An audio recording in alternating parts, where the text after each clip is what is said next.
Hey, hey, hey, and welcome back to another episode of Love It or Shove It. This is the talk show when we are talking about love, how to love ourselves better, and how to love our partners better. And this is the conversation for anybody who wants to understand themselves better and who might not have anybody to discuss these topics. This is a great space. We are talking everything raw here. And if this is the first time you are tuning in, hello, my name is Irina Portnova, and I'm all about how do you attract your best partner so you can experience everything what you desire in your love life. And I'm here with my co-host Bruno Gell. Bruno. Yes. Hello, everybody. My name is Bruno. I am a self love coach for women. I help women primarily with their confidence, regaining it back, becoming more authentic, obviously having more self love, and just taking the right steps towards becoming their best versions, a more fulfilled version of themselves, I guess. Mm-hmm. All right. Today is a very fun topic because the question is, have you ever caught yourself thinking that I'm not texting first? They should apologize. If they cared, they'd make the first move. Because most relationships don't end because people stop caring. They begin to drift apart because people are waiting for the other person to take the step neither one wants to take. Mm, And I'm pretty sure that everyone who is tuning in have been in this kind of situation. So that uncomfortable step actually is often the one that brings two hearts back together. So today we are going to talk about the step that no one wants to take and why it make me be the most important choice you'll ever make for your relationship. So I just wanted to dive in and talk a little bit about why going first is often the greatest act of courage. mm, Because a lot of times people think, oh, okay, I'm not doing anything, I am not connecting, um, whatever is on their mind, right? But each person secretly is hoping the other will break the silence mm, and finally, somebody says or sends the simple text where they are saying, I've been thinking about us. Can we talk? And that one message changes the entire energy of the relationship. When one partner feels relieved that the wall has started to come down. mm, So that's exactly what we are going to talk about because it takes the courage to go first, but again, if people really care for the relationship, they will take that first step. And a mm, lot of times, pride shows up. And pride actually is something that creates the distance mm, because pride rarely sounds loud. Instead, it comes as a whisper and it says, if they loved me, they would know. If I'm tired of always be the first one. I'll wait until they realize they hurt me. But the problem is that while both people are protecting themselves, neither person actually is creating the connection. So imagine when one partner forgets about the anniversary and the hurt partner says nothing but becomes distance. So the other partner notices the change but has no idea why. One feels invisible, the other feels confused. Neither partner feels connected. So, pride actually convinces people that the silence teaches the lessons, but more often it starts creating the misunderstanding. Bruno, would you like to say something? Yeah, I'd say grow the fuck up. I say grow up. I'd say grow up. If you're, a lot of people say like, oh, but guys should always be the ones who text first, or guys should always be the ones who make the first move. And The growing up argument works both for men and women, by the way, of course, 100%. And when I mean grow up, I mean when you want someone, you know, you reach out. Don't give me this bullshit about, oh, I don't know what to say or I don't know what to do. That is bullshit. That's all bullshit. All of it is bullshit. Because when you want someone, I'm not saying you look at someone, you're like, oh my God, I want you so much. I so know you're going to be the husband of my life or the woman of the wife of my life. That's not real. That's also bullshit. But what I mean is when you want someone, you do you don't do the cheap, easy fucking like moves. You do the right choice. You make the brave choice. And by making the right and the brave choice, you are essentially showing the person that should be smart enough to understand who the fuck you are, which is a brave person, which is a person who is serious about what he or she wants. If they don't fit in that serious bracket, they can go. Point number one, they can just go. Um, if they don't match the energy, they can go. If they're not replying to the initial message that you gave, they can go. Take the hint, bro. Take the fucking hint. Take the hint. Like, don't just be like, oh, maybe he's busy or maybe she's busy. No, because priorities are a real thing. And when a person prioritizes you, whether if it's in the beginning, in the middle, in the end, or you're just getting to know each other, right? Priorities are a real thing. Of course, that the more a person is not a priority on the first day you're meeting. That's not real, right? But if you're also not putting the time of the day into that, then it's never going to become a priority. And at the same time, it's also the fact that you have to be open and receptive to it. Because it doesn't matter what the fuck you say or how you say it just doesn't. It doesn't matter where you say it. If the person that you're talking to as well does not feel receptive, it's never going to work. They're going to avoid it, they're going to sabotage it, they're going to push it back every single time. They just are, right?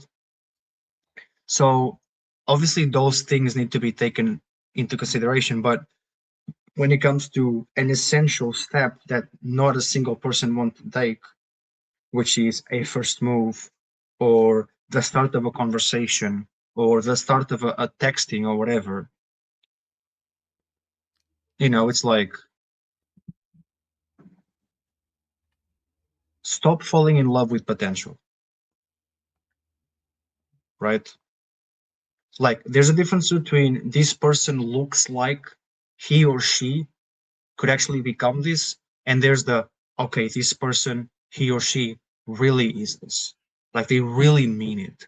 They're really doing it. They really want to do it. They're actually taking the steps to do it. Maybe they're not that now, but they're actually working the way they should towards that, right? And people who don't take first steps or people who avoid first steps are usually the same people who say, that's fine, I don't need to change now. Once I find the right man, once I find the right woman, I'll change then. That is horseshit.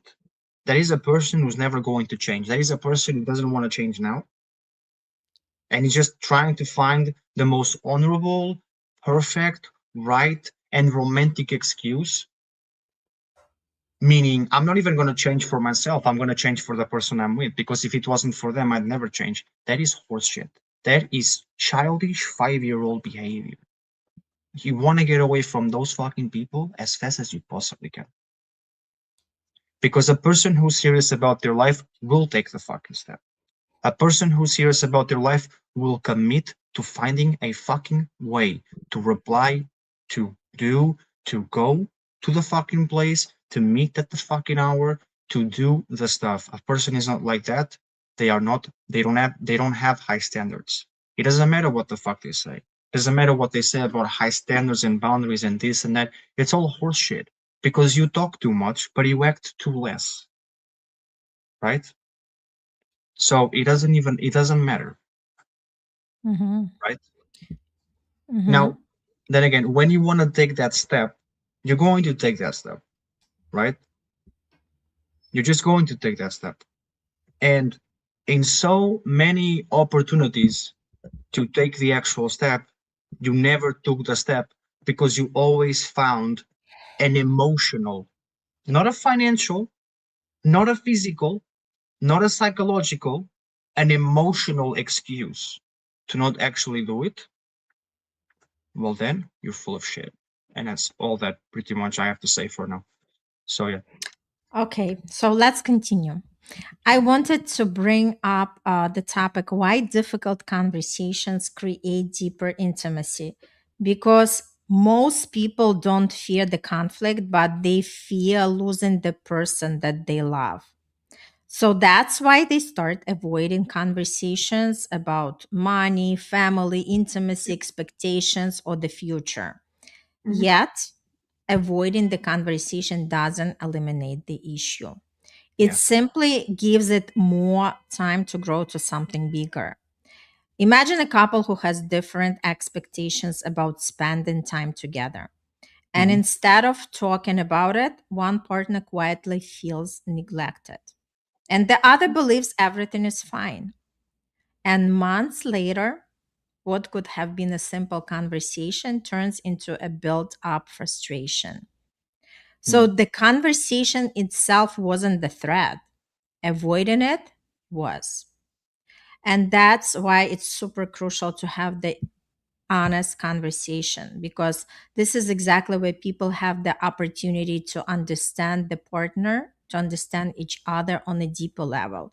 Because again, if we are living with the surface level relationships, we are not really experiencing the depths of the Hmm. connection to the fullest. Right. So the relationship tip that could actually help is start difficult conversations with curiosity instead of blame. And I invite to have like a specific time where both partners are ready for this conversation, saying, "Hey, I would love to have the conversation with you."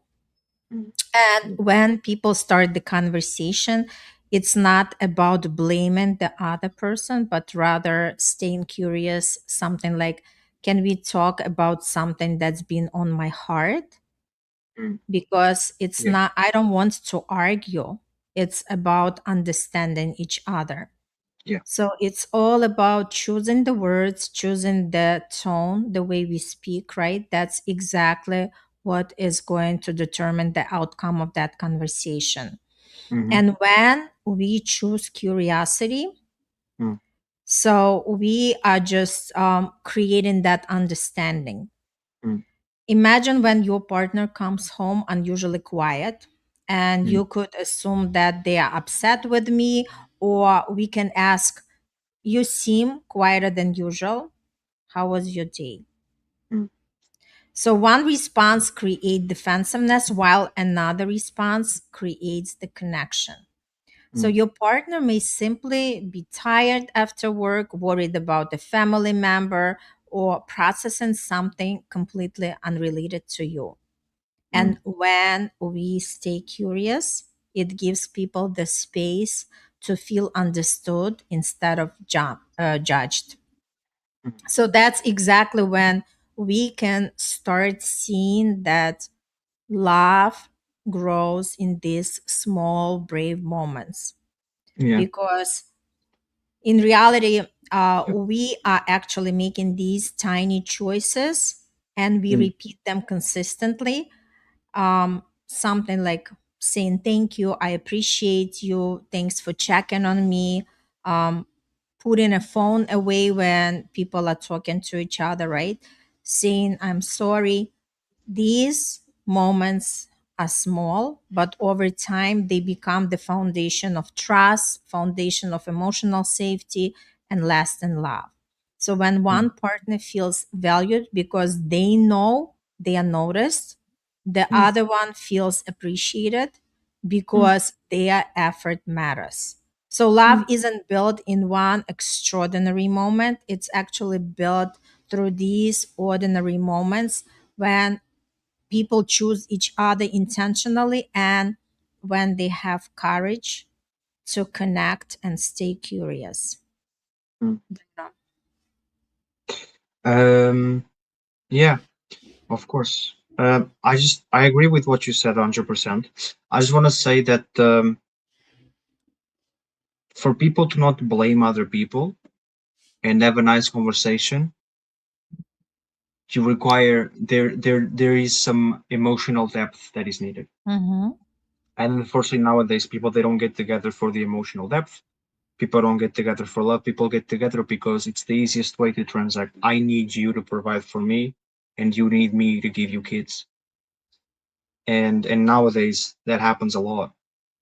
Like a lot. It's happening even more now. And we're not even in times of war, because in times of war, a lot of times people just get together and we need to escape this country, so let's just align and just live together, and we'll figure it out, or something like that. Nowadays we're not even in war, and the relationships nowadays it's worse. It's pure usage. There is no real love. It's just, look, I want your money and you want my vagina. I can give you my vagina if you give me your fucking money, right? So that's fine. You want a fucking kid, right?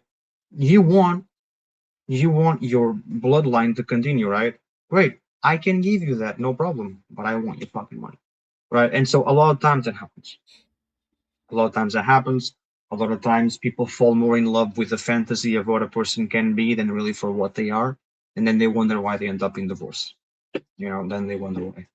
Um, you need some emotional depth to really understand that, but at the same time be able to understand how the other person is feeling, and that the other person doesn't need you to come up with your own understanding of the situation. The person needs you to understand how the person understands the situation, right? So you actually connect with them, right? um yeah, and because that's also a massive difference between like sympathy and empathy, right? And emotional depth between sympathy and empathy is very important, because when you're when you're when you have sympathy for a person, you can imagine their pain, but you've never went through their pain. But when you're empathetic towards a person, you imagine it because you've been through it, because you've been there, you know how that is. That is true empathy. Empathy, for my definition of empathy, is to be able to feel the other person's pain because you've been where the person has been, right? And you need emotional depth for that. But at the same time, which again, this I believe this also to be true, and I believe you'll agree with me as well, Irina, which is you will never be able to meet, you'll never be able to go as far as to a person's depth and extension of themselves as you've been able to go to your depth and your extension of your own self, right? True. And so we also unfortunately live in a world where people are so focused with the exterior world and not with our own selves that people don't even understand what depth and emotional depth even means. I mean, I don't know one girl, I don't know one woman who has ever heard a guy or a man define or even speak about what they think emotional depth is. In fact, for most of the girls, for most of the women I have interacted with until today, I've never heard a guy say emotional depth. Not, I'm not even saying explaining it or what they think about it. I'm saying a guy simply saying the term emotional depth. and then they're like, I don't know what to fucking say. I don't know what to say to this man, and I would never know what to say to a man like this because I mean, I just don't know, right? But then again, for me, I don't. It's for me. It's not about what people are used to or not used to listening to. For me, is about how much people know who they are and how they are and themselves. It doesn't matter what people know or what they don't know, because when you know what you know, you could have a conversation with anyone about anything. I'll give you an I'll give you an example. Cars. If I don't know about cars, I cannot have a conversation with someone about cars. I can listen to someone explain to me You about can cars. listen. Yeah, you, absolutely. you can listen, right? But if I do know about cars, I can actually chit chat with you about the cars. Same thing for this. You cannot have a conversation with someone about emotional depth. You cannot have a conversation about, something that someone has never really gone through with someone who has gone through something. Do you get my point? Right? Yep. In that case, you're being sympathetic. You're having sympathy for the person. You're taking the time out of your day for the actual person. But what people actually want in these situations, in what I believe, is more than sympathy. People want empathy, right? Mm-hmm. Of course, people want people to listen, which is you being sympathetic if you do not know what words to use, right? But when you're able to be empathetic, to have empathy for the person, you know what to say. And what you'll say is pretty much what you wish somebody has said to you in that same situation, Mm-hmm. right? True. Yep. And for instance, when it comes to, again, the topic of today, which is the step no one wants to take, whether if it is in dating, whether if it is in apologizing, whether if it is in um, having the hard conversations, all of that requires emotional depth. All of it. All of it requires. And when you don't have that, you are fucked. Because you won't be able to address yourself in a way where the person understands, or you won't be able to address yourself in a way that the person would love to be addressed. And at the same time, this topic in itself, the step no one wants to take, in my eyes, highly correlated with ownership and highly correlated with accountability. This topic to me screams accountability.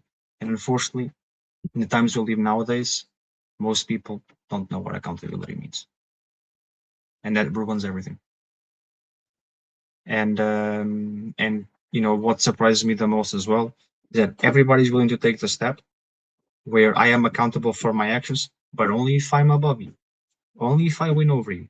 If I win that argument, I am extremely accountable. In fact, I'm going to go to bed and I'm going to be fucking happy about it because I finally won at something in life. My job's fucking miserable. Everything in my life is fucking miserable. But I won against my wife. But I won against my husband. Pathetic. That's stupid, right? But when it comes to actually being humble, right? But when it comes to actually being fucking humble, fucking zero, nothing, balls. And unfortunately, what makes people stay in relationships, what makes people love each other, what makes people want to care for each other, nourish each other, again, take care of each other, right? Help each other, and just stay together is not winning fights over each other. It's actually having the right emotional depth to meet each other halfway and help each other and be the rock every single day that they cannot find anywhere else, Mm-hmm. right? But that Yep. requires accountability and that requires ownership. So yeah, I want to ask you a Absolutely. question. I want to ask you a Yes. question. So, what kind of steps would you give, for example, for people to be more accountable in relationships for the steps that no one wants to take? What kind of accountability practices would you give? That's it. Mm. Well, like I mentioned, It's just, like, be curious, right? Come from curiosity, because I feel a lot of times people are afraid to take the first step because Mm, they are feel to be rejected. I feel that, like, fear of rejection is something that stops people to be honest and to be brave enough, right? Because let's face it, nobody loves to hear the word no. But when we are coming from the point of, I'd rather be, like, I'd rather be in the clarity rather mm, than win the argument, right? That's exactly where that comes from, because two people might be just silently not talking to each other, silently going through their things in their heads, right? Again, mm, it's just the thoughts, and the only way for us to find out what mm, is something going on with the person is actually asking them directly, right? mm. Right. And again, we are talking about emotional intelligence again. This is something that they never teach in schools. This is something that's why these kind of podcasts become very important to tune into, because if we were never taught how to deal in the relationship, this is something we can actually learn, right? And we can learn it at any stage of our life. Mm, So the invitation is that, stay curious and really connect more with your person, and mm, be courageous, because that courage actually shows up not only in the relationship, it actually shows up in every area of our life. It's going to show up at our business or workforce, or, in the relationship with others, not only the love partners. If we are not really practicing the courage in ourselves, we are always going to be waiting for somebody else to make that first step. mm. Yes. Yeah, I love that. That was awesome. Yeah. So I just, yeah, beautiful conversation. And I just wanted to close with the thought that the step no one wants to take isn't always the biggest one. Sometimes it's the first apology, sometimes it's the first hug, sometimes it's just actually honest conversation. And the first somebody says, I miss you, or the first somebody says, I understand, because healthy relationships aren't built by people who never struggle. They are built by people who choose connection, even when it feels uncomfortable. Because Mm, lasting relationship isn't something that just given to us. It's something that is created by us, one brave choice at a time. So mm, I really love this conversation, and thanks for everyone who is watching us, who is tuning in. We would love to know your thoughts on that. And also, please share that content with somebody who might be feeling something similar. Maybe they are in the argument with their loved ones. Just share this episode, because we never know who we are helping. But again, we can't be just walking quiet, pretending that everything is great. But let's just actually unpack that. Let's actually have these uncomfortable conversations, because there is always something that we are learning. And as long as people are open, as long as people are willing to connect with each other, that's exactly the right steps to do. All right. Thank you so much for this conversation, and we'll see you next week. Bye for now. bye. Bye. Bye.